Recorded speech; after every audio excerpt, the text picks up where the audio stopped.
Bien, auditores de la radio, gusto en saludarles. Estamos en un nuevo bloque de nuestro programa y por supuesto que queremos hablar de varios temas. Durante esta semana estuvimos conversando sobre, bueno, los fenómenos de los narcofunerales, los velorios narco. Y bueno, la pregunta es, ¿desde dónde provienen? ¿Cuál es el origen? Y sobre todo conocer cuál es la narcocultura. ¿En Chile hay o no narcocultura? Hoy estamos con una investigadora, escritora chilena especializada en esto, que ya la estamos viendo en pantalla, especializada también en violencia de género y estudios culturales en América Latina, vivió en México durante 10 años, fue académica de la UNAM, referente de este tema, con 3 textos. Estamos con Ainhoa Vázquez Mejías, investigadora de nuestro país. ¿Cómo estás? Gusto en saludarte, bienvenida a la radio. Hola Mario, muchas gracias a ti por la invitación. Muy contenta de estar contigo hoy día. Bueno, partamos de la base. ¿Hay narcocultura en Chile o no? Sí, efectivamente hay narcocultura en Chile como hay narcocultura en todas partes del mundo prácticamente, ¿no? La narcocultura en realidad lo pensamos que es algo nuevo y en realidad la narcocultura existe desde que existe el tráfico y desde que existe la prohibición a las drogas, ¿no? Porque la narcocultura tenemos que entender bien qué es lo que es, a qué nos referimos cuando hablamos de esto y la narcocultura es el modo de habitar, el modo de relacionarse, de comunicarse de los narcotraficantes, ¿no? Que tenemos un montón de cosas dentro de esta narcocultura, ¿no? Los ritos que ellos tienen, la forma en que se relacionan, cómo hablan, que tiene que ser un lenguaje más o menos encriptado para que la gente común no se entere, la religiosidad que tienen, los ritos de iniciación, también la forma en que ellos se mantienen en esta dinámica criminal. Todo eso forma parte de la narcocultura. Entonces, claro que en Chile tenemos narcocultura, así como en otros países también existe, pero cada país tiene su propia narcocultura, cada grupo criminal tiene su propia narcocultura, ¿no? Entonces no podemos equiparar en realidad lo que la narcocultura, por ejemplo, de el cártel Jalisco Nueva Generación a la del Tren de Aragua o a la que existe acá en Chile con, no sé, los choneros, por ejemplo, ¿no? Con estos grupos criminales más antiguos. Mm. ¿Cuál es la particularidad de la narcocultura en Chile? ¿Hay un mix? ¿Hay de aquí y de allá? Porque tú mencionabas que depende del territorio, depende de muchas cosas, incluso del lenguaje, pero en Chile, ¿cuáles son las características? En Chile tenemos una narcocultura muy particular que ha ido cambiando desde que empezaron a llegar también las narcoculturas extranjeras. Entonces ahora sí tenemos una mezcolanza que ha hecho una nueva narcocultura. Yo hablaría incluso como de una especie de transculturación de la narcocultura, porque a esta cultura local que teníamos con ritos muy propios chilenos, como por ejemplo los funerales, que era propio del Lampa chileno, ahora se mezclan con las culturas y con la narcocultura de otras partes del mundo, ¿no? Entonces ahora tenemos una mezcla que viene de la narcocultura mexicana, de la colombiana, de la brasileña, de la cubana, de la venezolana, por supuesto, ¿no? Entonces, de distintas partes del mundo y se hace una cosa nueva, novedosa, que es lo que nosotros entendemos hoy por narcocultura chilena, ¿no? Que tiene que ver con ciertos ritos principalmente, que son muy característicos chilenos.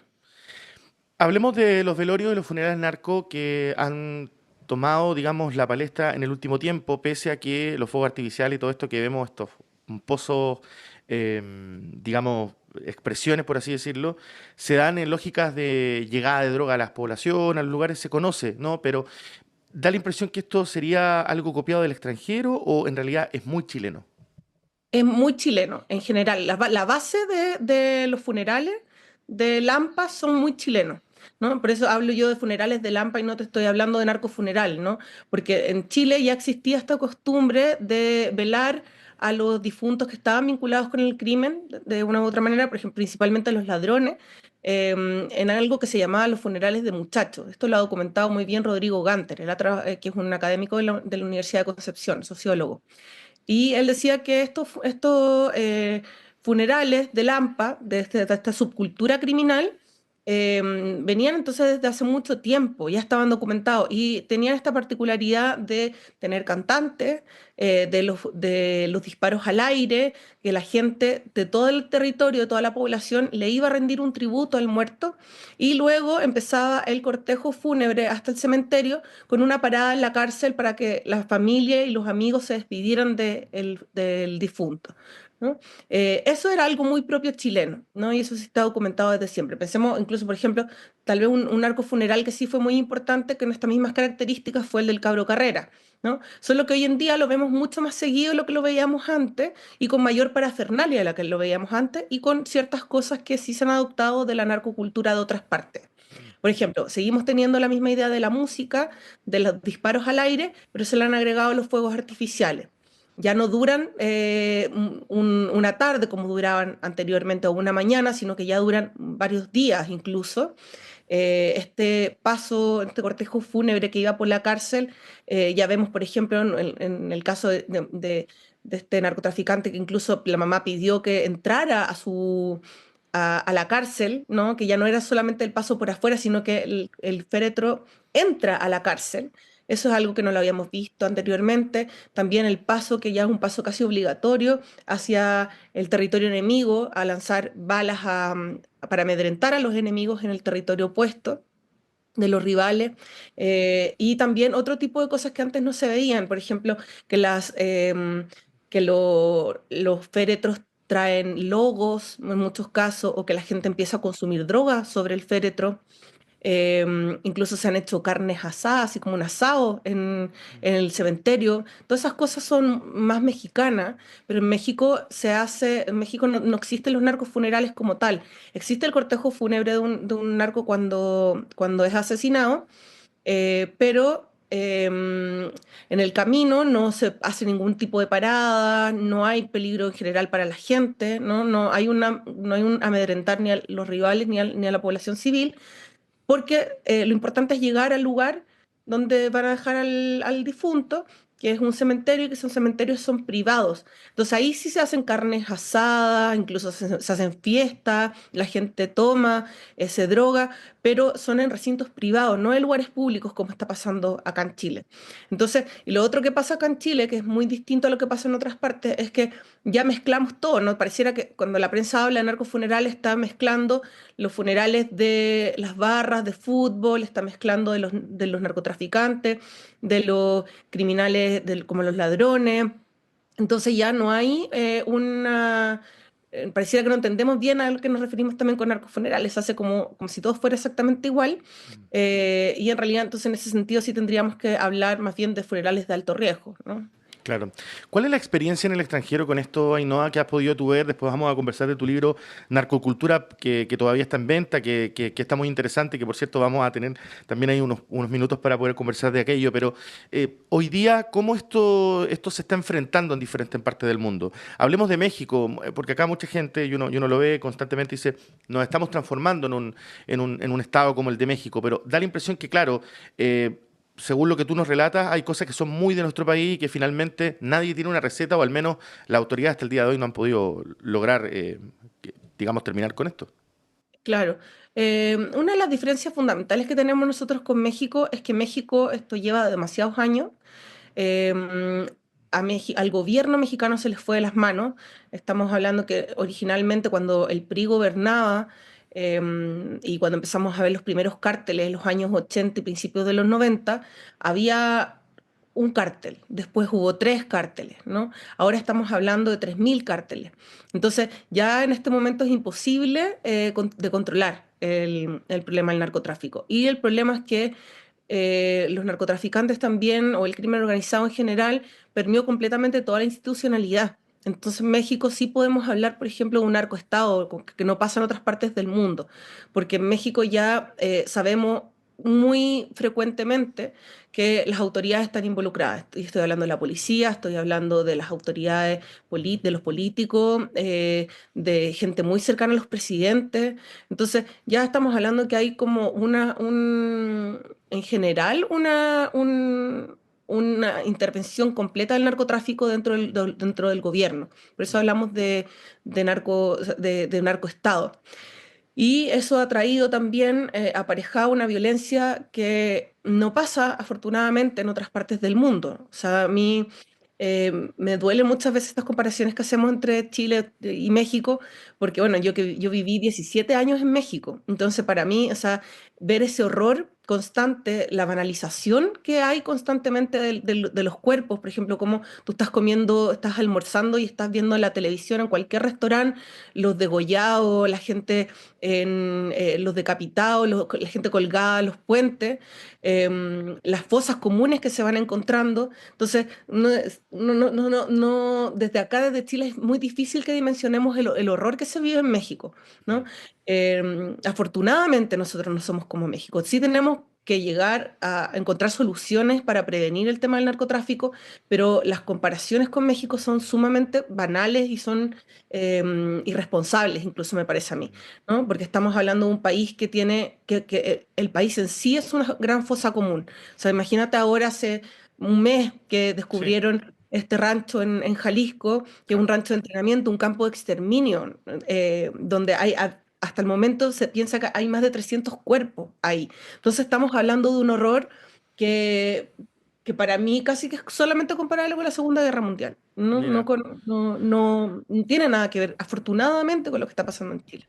Ainhoa, háblame un poco sobre las dificultades de investigar este tipo de temas en México. A propósito de eso, tú estuviste más de una década, por lo tanto, en este libro que ya estamos viendo algunas fotos en pantalla, Narcocultura, masculinidad precaria, violencia y espectáculo, habla desde una mirada, diríamos, desde la lógica de la jerarquía, quizás desde la violencia de género que se ejerce dentro de niños, jóvenes que son marginados, que de cierta forma ven allí un escape.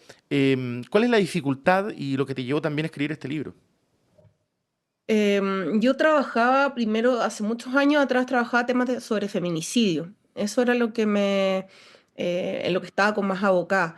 Y estuve en Ciudad Juárez hace muchos años, en 2011, creo que fue 2011, 2012, y me di cuenta, con también todas las organizaciones feministas con las que tuve la oportunidad de hablar, que no se podía desligar el tema del feminicidio con el narcotráfico. Estaba muy mezclado en este tipo de lugares. Entonces, ahí creo que el paso lógico para mí fue involucrarme también en el estudio del narcotráfico y ahí empecé a trabajar este tema. Y yo veía constantemente el miedo de los periodistas, sobre todo de trabajar con esto. Incluso en ese tiempo todavía no era tan fuerte los asesinatos de los periodistas, pero hoy en día ya todos los periodistas que trabajan este tema, de estos temas, que cubren este tipo de noticias, saben constantemente que sus vidas están en riesgo. Entonces es un tema sumamente complejo y como te decía, súper doloroso también Mm. este tipo de cosas. A mí, bueno, lo que me interesaba también era que yo en ese momento veía que en Chile ya estaban pasando algunas cosas em, que en realidad ni siquiera tanto tenían que ver con el narcotráfico en un principio. Estoy hablando del 2010, un poco pasado el 2010. Lo que más ocurría en Chile es que teníamos narcoficciones. Eso era lo que estaba llegando a Chile, ¿no? La gente estaba fascinada con El Patrón del Mal, la vida de Pablo Escobar, con El Señor de los Cielos, la primera temporada que tuvo mucho éxito acá en Chile. Incluso las teleseries empezaban a tomar el tema del narcotráfico en su historia. Me acuerdo, por ejemplo, de esta. Ay, varias teleseries del 7 lo tomaban ya en el. Bueno, por ejemplo, Bala Loca, que también era de Claro. Chilevisión. Pero Había algunas Ainhoa, teleseries. ¿dónde crees tú que proviene? ¿Proviene de la fascinación de la ostentación, de un modo de vida, de algo que le llamó la atención a la gente porque era algo más bien extranjero, como, uy, mira, esto está pasando en otra parte, como que no es propio de nosotros? ¿Desde allí o desde qué punto tuvieron tanto éxito y tanta penetración esa narrativa? Yo creo que fue tengo dos respuestas. A ver. Creo que van como de manera paralela. Uno de esos fue el hecho de que, claro, había una fascinación por el malo, ¿no? Que eso es algo que siempre lo hemos tenido, o sea, siempre de alguna manera tener esta mentalidad melodramática latinoamericana que tenemos, nos gustan los malos, nos gustan los personajes negativos, ¿no? Por algo los villanos tienen tanta cabida en nuestra sociedad y en nuestra televisión. Pareciera que nos gustan los antihéroes y los villanos. Entonces creo que por una parte partió así, y también porque sabíamos que era algo histórico. En Chile también nos gustan mucho las teleseries históricas, que las que nos cuentan algo, que no solamente nos están contando una ficción, sino que nos están de alguna manera contando algo que se ocurrió, porque lo podemos comparar también con lo que nosotros vivimos, con lo que supimos, con lo que conversamos entre Claro. los amigos, etcétera. Eso por una parte, pero también creo que lo que estaba haciendo, por ejemplo, las teleseries chilenas en ese momento, al tomar el tema del narcotráfico, era hablar de problemas nacionales. Por ejemplo, pensemos también que Prófugo salió muy poco tiempo después, ¿no? Y que era una narcoserie, que no tenía nada que ver con nuestra realidad. O sea, ahí sí el presidente en la serie estaba completamente coludido con el narco, teníamos estos Claro. cárteles peleando entre los bolivianos, los peruanos, los chilenos, Una producción además enorme, hecha por HBO, enorme, que ha entonces, sido elegida por HBO como una de las mejores series que ha tenido la historia de HBO. Entonces teníamos, bueno, y muchas otras teleseries chilenas que no me acuerdo bien cómo se llama, pero es que estaban como estas de estos nombres, como No abras la puerta, pero no era Abras la puerta porque esa era de feminicidio, era otra había pareja. otra, sí, sí, sí, recuerdo, hay una que era Alguien te mira, hay varias cosas ahí, bueno, que tienen que Claro, ver con era otra otra. cosa, pero hasta hace poco apareció, para linkearlo a la actualidad, apareció Baby Bandito, ¿no? Este joven que Claro. participa en el robo, en un robo muy millonario, las series del robo del siglo, como que hay varias cosas ahí que nos fascinan de cierta forma. Sí, po, y esa misma historia va un poco ligado con las dos cosas que te digo. O sea, yo creo que va ligado con la idea de que, bueno, nos interesa porque es un suceso que pasó en realidad, sobre todo que pasó en nuestro país, con personajes que nosotros conocimos y que podíamos dar una opinión, de decir, bueno, ¿y tú dónde estabas cuando pasó esto? ¿Qué se te ocurrió? ¿Qué pensaste? ¿No? Eso de Claro. sentir que de alguna manera uno es parte de esa historia, pero por otra parte también esta cosa que a la vez te habla de los problemas chilenos, te habla de la desigualdad. Por ejemplo, Prófugos hablaba del problema del Estado con el pueblo mapuche, hablaba de las injusticias sociales, hablaba del conflicto estudiantil. Entonces, te va hablando también de lo que pasó, o sea, de lo que pasó después de la postdictadura. Entonces, te va hablando Mm. Bueno, de problemas nacionales. permíteme agregarte otra, el reemplazante, Pasante. que habla, bueno, habla de cierta forma de unos jóvenes que están inmersos en un mundo complicado, una escuela con pocos recursos, donde también hay un narcotraficante que es conocido, finalmente el profesor también ahí tiene que generar un vínculo con él. Hay una cuestión ahí bien, bien extraña y que habla también de lo que muchas veces habla el mundo del AMPA, ¿no? Que es otro de los temas. Quería preguntarte finalmente, bueno, por tu libro, hablemos de eso, cuéntanos en narcocultura para que también la gente lo pueda revisar, dónde lo podemos adquirir y por supuesto la invitación de qué podemos encontrar en este texto sin spoilear para que la gente también se pueda asumir en la lectura. Bueno, en este libro es una especie de libro que recopila a través de crónicas muy cortitas sucesos que han ocurrido en México y en Chile. Entonces, en este libro, si les gusta la comparación entre México y Chile, creo que este libro lo hace, ¿no? Eso es lo que intenté hacer, comparar qué es lo que ha pasado, cuál ha sido la evolución del narcotráfico en Chile y ha sido cómo fue la evolución del narcotráfico también en México, ¿no? Entendiendo que originalmente tanto en Chile como en México era un tema tabú, era un tema muy invisibilizado, porque también los narcotraficantes tenían una figura muy de bajo perfil en general, y Claro. como ahora, al contrario, vemos estos narcotraficantes que buscan ser exhibidos, que les encanta el espectáculo, que les gusta vestirse llamativamente, que hacen videoclip. Entonces, un poco va por ese lado de contar esta evolución en el mundo de la narcocultura, tanto mexicana como chilena, hasta llegar a a estas masculinidades. Esto es un tema que está muy vinculado con el tema de las masculinidades, ¿cierto? En el sentido de entender que pasamos de un narco muy paternalista, que también cuidaba de una u otra manera a su gente, a su población, a estos narcotraficantes sanguinarios que ya no son queridos por nadie. ¿M? Mm. Entonces va hablando también un poco de la masculinidad, la evolución del narcotráfico y también el rol que han cumplido las mujeres, porque también muchas veces pensamos que esto es solamente terreno masculino y olvidamos que las mujeres también están involucradas en el narcotráfico. Tomó casos importantes, por ejemplo, como el de Sabrina Durán o como el de Amanda Wassaf, que fue la primera líder de un cártel latinoamericano, el primer cártel latinoamericano en el mundo fue chileno. Y fue dirigido por una mujer en los años 60, 50 y 60. Entonces, estamos hablando aquí ya de también de esta historia de las mujeres que muchas veces ha sido invisibilizada. Y el libro se puede encontrar en casi todas las librerías todavía, creo. En algunas partes ya está agotado, pero Claro. todavía quedan varias librerías que lo están Sí, vendiendo. de la editorial Paidós, yo lo tengo acá, pero si lo muestro, ahí está. Ahí está, Narcocultura, creo que ahí está el libro, lo tengo acá, lo he podido leer, ha sido una escritura muy fácil de entender, además muy entretenido. Lo último, quizás tú también tienes una mirada de lo que se debiese hacer o una mirada crítica desde la autoridad, porque aparece en los últimos meses este nuevo ministerio, el Ministerio de Seguridad, que supuestamente se va a dedicar, digo supuestamente porque todavía recién está ingresando, tiene sus primeros pasos, ¿no? Pero se habla de una autoridad que va a estar, digamos, encargada de esto. ¿Crees tú que esto tiene que afrontarse? Bueno, no hay una receta muy certera, sino que hay como varias, pero según tu perspectiva, ¿qué es lo que se debe hacer para minorar el crimen organizado? Sé que es una pregunta difícil, pero... Y es difícil, pero yo creo que todavía en Chile tenemos hartas opciones y hartas formas de controlarlo.